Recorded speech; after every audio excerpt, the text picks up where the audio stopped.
大家问千万字，逐工要甲大家做伙来捌一日，咱拢知影做过疫苗民众，拢会收到一张卡片做登记、做凭证。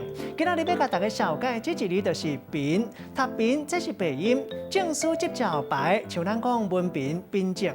另外登记甲依靠，咱讲凭良心。啊，若是无证据、无登记，咱讲嘴讲无凭、无凭无据。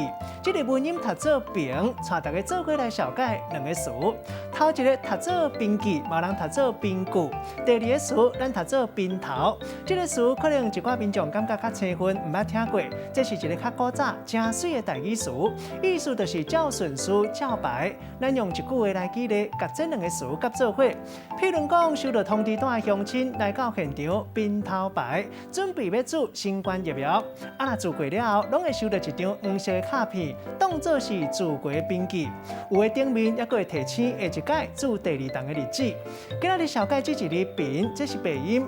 另外，文音读作凭，提供予大家参考。